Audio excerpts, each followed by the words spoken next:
Alright, Shalom. Shalom. We're the brothers from the Judgement Church, back with another lesson. Lord willing, the lesson be edifying. Before we get started, I want to give all praise, glory, and honor to Yahweh, Ba'ashem, Yahushua, Ba'ashem, Rakakadash. A double honors to our elders and apostles at Great Millstone. Peace, safety, much love, and blessing to the Akim across the four corners of the earth that are pushing out this truth and sincerity and putting the life on the line to do so. To you brothers, we want to say Shalom. Shalom. So, yeah, man, we the brothers from the Judgement Church, through the Spirit, we're going to bring out this lesson, out of one Ratazah that is edifying. And basically, man, today is, September 11th. And as we all know, September 11th, 2001 was a so-called tragedy, man, in American history, okay, where the planes were hijacked, supposedly, and flown into the Twin Towers that killed thousands of people. And here it is, what anniversary this is? 18. This year makes the 18th year anniversary, all right? And we're here to tell you, man, that judgment that happened 18 years ago was righteous judgment from the Lord, okay? When these people see people killed in a mass number, they think that it's always, the devil or Satan, or what possessed somebody to do something like that. And it was the Lord, man, that put the spirit on whoever it was, to run those planes into the Twin Towers. And ultimately, he put the spirit on these Edomites to set that up. Because we all know that what happened in 2011 was set up by the Americans, man. All right, those are self-inflicted wounds. Okay, so, and also, here it is, the 18th anniversary, and these people had totally forgot about it. Because 2002, a year later, you knew when it was September 11th. All right, maybe a few years after that, you knew when it was September 11th. Everybody was flying their flags, halfway. They were doing a moment of silence nationwide on every radio station, every TV network. Basketball game, football games. And they made sure that morale in America was together because of tragedy. And you know how it is when your family don't speak to each other until somebody die. They want to get together. That's the kind of spirit that these Americans were in. They were all camaraderie, hoorah and all that shit for America, when it happened. But here it is 18 years later, and they just in a state of comfortability, man. Okay, they have damn near forgot about it. It's still probably the victims, the family of the victims, they probably still recognize this day to a certain extent. But as far as the rest of these people, hey, they totally blind to it. But hey, that was the act of the Most High, okay? Right. And you can bring that out on 2 Samuel, whoever got it. I got it. This is 1 Samuel chapter 2, start at verse 6. Yahweh Ba'ashem Yahushua killeth and maketh alive. He bringeth down to the grave and bringeth up. Yeah, hey, Yahweh Ba'ashem Yahushua does the killing, man. All right. He also maketh alive. He's orchestrating this thing. All right. Everything that you see that takes place on the face of the earth, the Lord has a hand in it. All right. Nothing can be done without Yahweh Ba'ashem Yahushua giving that green light. Contrary to popular belief, because these people have a big misconception of the Lord. Hey, the scriptures tell you the Lord is a man of war. Right. And a man of war is the type to want blood, man. Right. And is about getting blood, especially when it's a righteous indignation.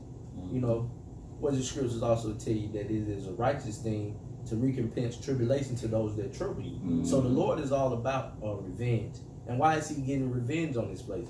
Because they push out so much wickedness, starting with the so-called white man, and that iniquity had reached into the heavens.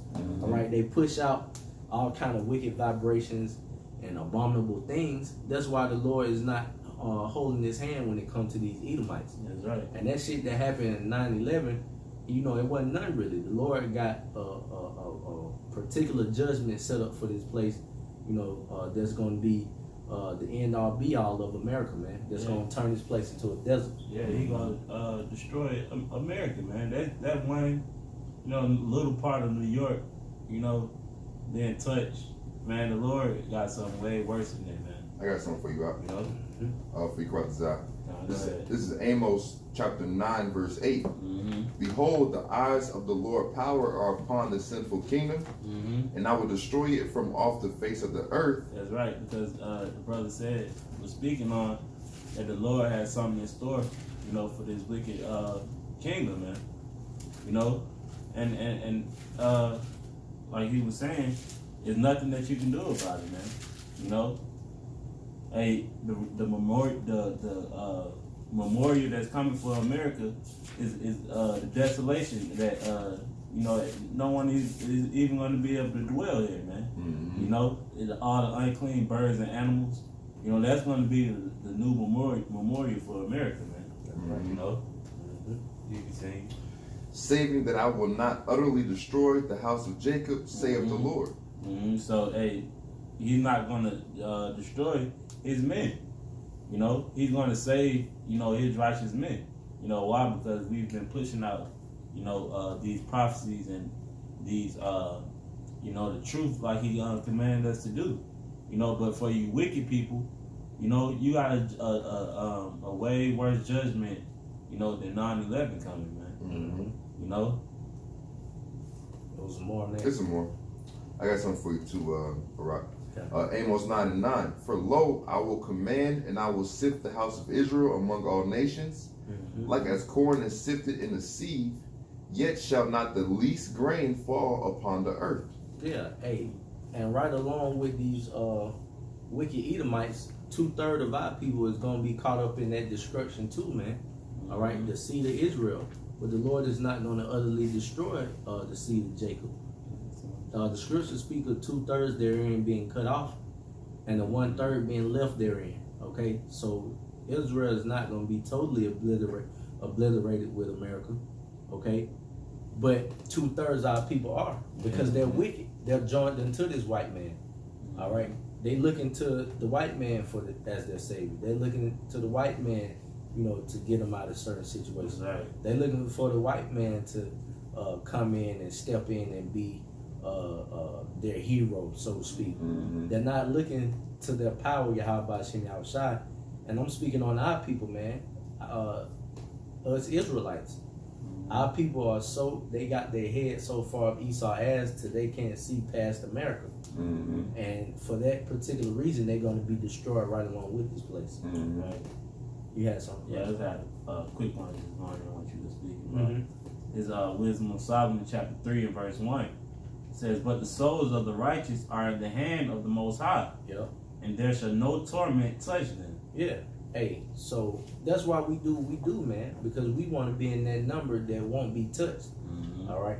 We don't want to meet the goddamn destruction that the Lord has coming for this place, right along with the 2/3 of our people and these other heathenistic nations. If I could just say real quick too, with this lesson being on the topic of 9/11. Hey, our apostle had got locked up for that, man. But what happened? The Lord showed that he had him, man. There's nothing that you can do, to where you can destroy, a man of the Lord. Why? Because the Lord is in the hand of the Lord. The judgment is in the hand of the Lord, not to you heathens, man. Yeah, that's a beautiful point, because even like the subject of the lesson going into 9/11 being a righteous judgment of the Lord, there weren't no elect that died in that judgment, man. Right. Yep. Because, and we can firmly say that because there was no testimony of the Lord's judgment with the man of the Lord dying in that so-called tragedy. So that was just a judgment that was purely ordained by the Lord and Savior, by Yahweh Shem Yahushai, for the wicked, man, for the wicked and for heathens. Right. And then, if I can just say really quick too, even like the brother Kwadazai mentioned, as far as the persecution that came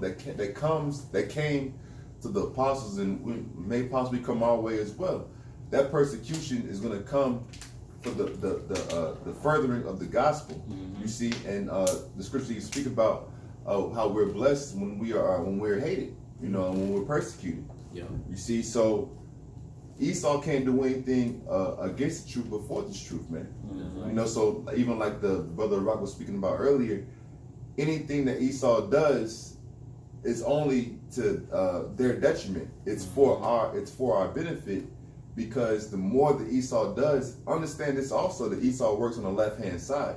So the more that Esau does to push forth his agenda is actually a positive for the elect of Israel, because it's just a further moving forward of prophecy. Yeah. Yep. We got more on that? Nah, that was just I got a little bit more on that, Amos. You go. Oh, Okay, so after which that, one? and then hop back to I got you. First Samuel I from got Bible you. Shop. Yeah, I got you. This is Amos 9 and verse 10. All the sinners of my people shall die by the sword, which say the evil shall not overtake nor prevent us. Yeah, and that's the spirit that these people are in. What was the description? Zephaniah 1 and 12, it said the Lord will do no good or no evil. Mm-hmm. That's a horrible spirit to have. But you basically saying, like the brother brought that account, that the Lord don't exist. All right, because, or you don't believe. But hey, Romans 3 and 3 tell you, hey, what if some don't believe? Does that make, you know, the faith of the Most High without effect? Roughly paraphrasing. Right. And that's a question. It doesn't. These Right. prophecies are still going to take place, man. Mm-hmm. And all you unbelievers and wicked people are gonna die and be fucking totally burnt up with this place, man. Yeah. All right. Yeah. And it behooves you to go ahead and take our word, man, because this is everything coming out of the scriptures, man. This is not our own vain opinion. Mm-hmm. Okay. These missiles being shot over here in America, hey, even goddamn the scholars that write these different commentaries of the Bible even know that this place is going to be destroyed by a nuclear holocaust, man. Okay, so you know, you guys can say our apostles got it wrong all you want, man, but we'll see. Like it tells you in Ezekiel 33, when these things come to pass, then we know that the prophet have been among you. Mm-hmm. Okay. Right. I'm gonna get this real quick, because in Amos 9 and 10, and it's just one more verse in Amos. In Amos 9 and 10, it says, all the sinners of my people shall die by the sword, right? Yep. Even like the brother Rob was speaking about how the unbelief of Jake, but the unbelief of Jake will lead them down a path in which they actively embrace the spirit of being a sinner, man. You know, in which that's a spirit that we fight. So just to clarify what sin is, 1 John 3 and verse 4, whosoever committeth sin transgresseth also the law, for sin is a transgression of the law. See, so for the lack of our people understanding, you know, what it is that judgment is going to be established, or what the standard for judgment is. The standard for judgment is based off the law, statutes, and commandments, and then also really all faith as well. Yeah. But if you have enough faith in the book in its entirety, then you'll do your best to actually walk within the confines of the scriptures, man, of the law, statutes, and commandments. Because the thing about it too is, and even what oftentimes in which the you know, these so-called Christians don't understand is, you actually have a healthy amount of liberty within the law. You know, you can still do a lot of things, you know what I'm saying? Even things, honestly, to please the flesh. You can still please the flesh within the confines of the law, but you just can't do it in malice and in wickedness. You can't lay with another man's wife. You know what I'm saying? You can't you know, you can't eat abominable foods. You know what I'm saying? You have to, we're commanded to keep the Sabbath day holy and refrain from certain things. That's what it's like, if cutting you off. You good, bro. But like, you just to add to your point, that's what actually, you know, when the kingdom comes, and we will be able to actually live by all the law, statutes, and commandments. That's gonna be beautiful, because right now we have the, like you were saying, we have the I wouldn't say the liberty, but we can easily go off. You know, we want to keep the Sabbath. You know, we want to not commit adultery. You know, but us being surrounded by wickedness, and you may you know, these women may be lying to us. You know, saying they don't have a man. You know, the Esau mix the days up. You know, you gotta you know, try our best to keep up with the Sabbath days. You know, and the you know, high holy days. You know, so when the laws and statutes and commandments, when they're gonna be placed in our inward parts, that's gonna be beautiful, man. You know, you got it. I'm going back to that Samuel. Time. 1 Samuel 2. I'm just going to reread it. 1 Samuel 2 and 6. Yahweh Shem Yahushua killeth and maketh alive. He bringeth down to the grave and bringeth up. The Lord maketh poor and maketh rich. He bringeth low and lifteth up.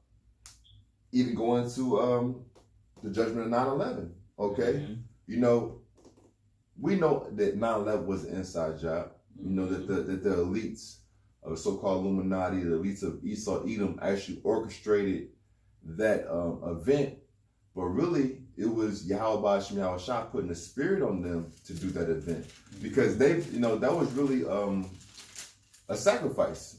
That was a sacrifice, you know, in killing those thousands of people to, you know, get that spiritual energy to go forth in the next level of their so-called New World Order agenda. You see, but it was really Yahweh Shem Yahushua putting a spirit on them to, you know, believe that was the right thing to do. Continuing on, 1 Samuel 2 and 8. He raiseth up the poor out of the dust, and lifteth up the beggar from the dunghill, to set them among princes, and to make them inherit the throne of glory. For the pillars of the earth are the Lord's, and he have set the world upon them. See, and even like even with us going to this specific topic, that the 9/11, September 11th, 2001, that was a righteous judgment. Okay, because even that, you know, people like to speak about our apostles and go into the so-called 2000 prophecy, man, in which that was an end of an age. For me personally, September 11th, 2001, I remember exactly where I was. 9th grade, I was in social studies class, and my social studies teacher was like completely distraught, man. Yeah. Completely disheveled, like didn't know what was going on. Damn near in tears. Yeah. Like she was damn near in tears, bro. And I'll never forget this day, Lord willing, you know, Avaratazah. She was like, she made an announcement. She was like, ladies and gentlemen, you know, students. She was like, the World Trade Centers are under attack. And she cut the TV on. Yep. You see what I'm saying? We sitting there in class. I'm in 9th grade. Yeah. And this is all spiritual, because we don't, you know, in that time, especially being, you know, me personally, like being like 14 years old, you don't really understand what's going on. Yeah. And, you know, you see like the buildings on fire and all that. Yeah. And then we saw the plane hit the building. Yeah. And I can't. Second one. Yeah. I was on the news. Yep. And I can't remember or not if we actually saw the building collapse, but I just remember like that moment. It's like, damn, like what the hell is going on, man? Right. And it was one of the moments in which the entire nation actually stood still. And even like the brother Rock was speaking about earlier, how, you know, that was a very important moment for Esau, because that was a moment in which all of America was rolling on the train of America, man. All Americans were just, fuck Osama, fuck terrorism, whatever we gotta do, to make America strong, and, you know, that whole that patriotic spirit, in which now that whole energy has been debunked, man. To where it's like we at now, the point we at now is make America great again. Right.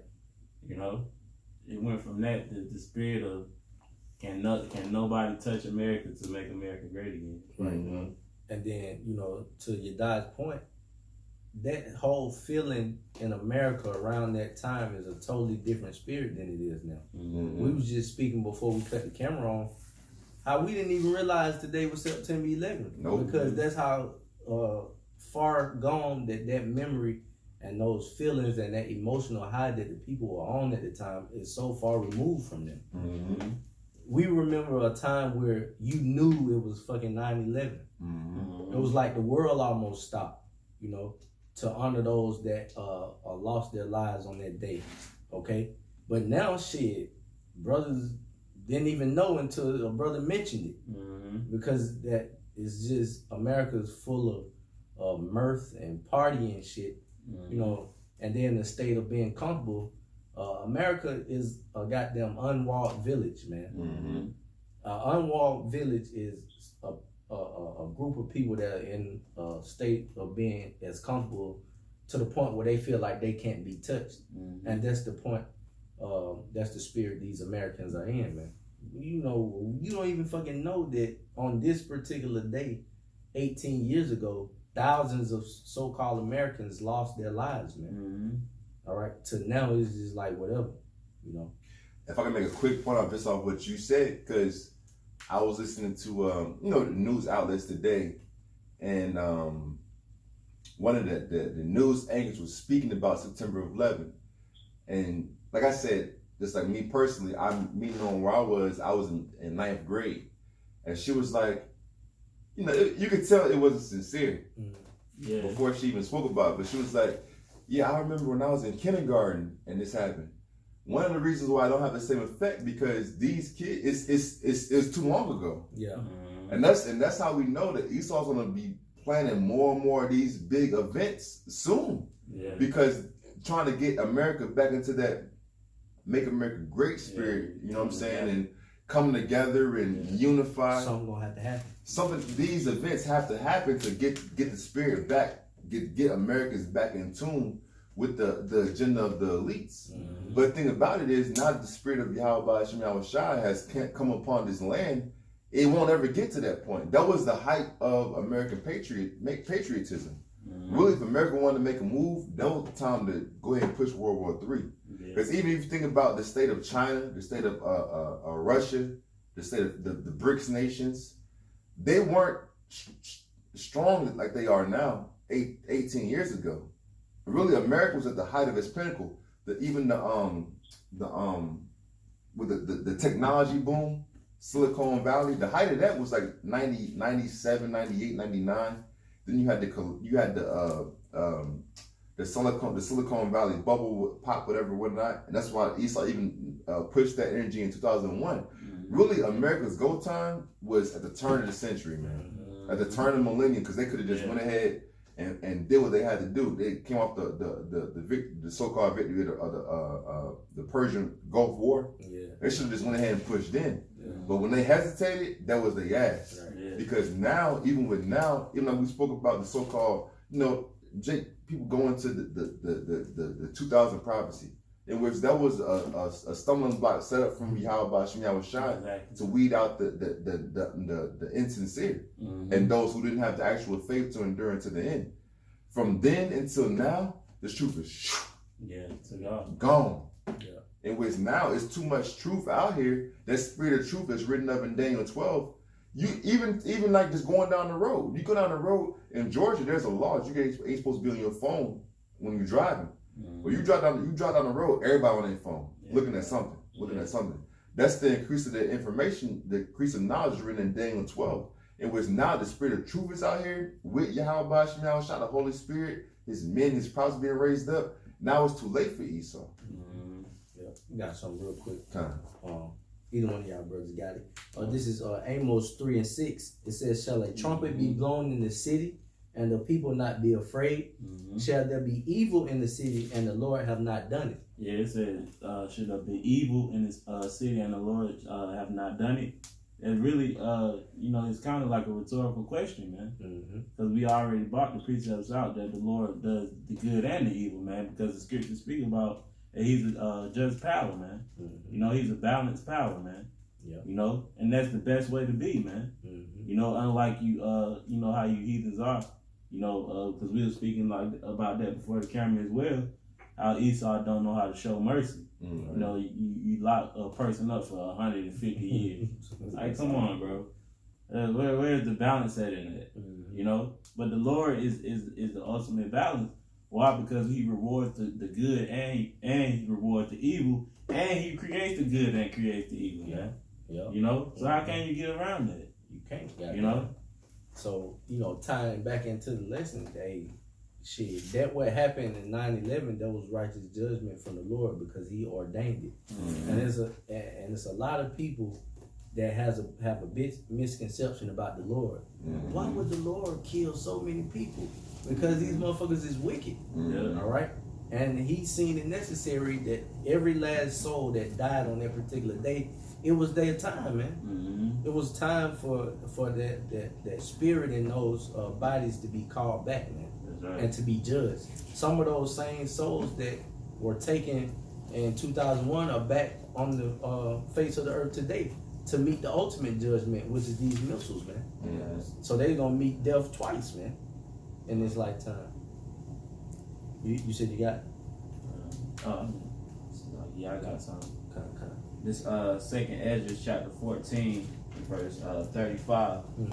It says, "For after death shall the judgment come, when we shall live again." Yep. Hey, and that's a cut to these people that don't believe in reincarnation. Okay, because once your spirit leaves these vessels, man, it's going to the spirit world to be judged, and in judgment, and that's another thing. These people believe in hell, that it's a fucking red devil with a pitchfork underneath the ground waiting on the souls. No, you just burn that. And you just a spirit can't burn, man. Spirit is energy. That shit, all those fables and fucking Greek mythology that they tell you about in the church is totally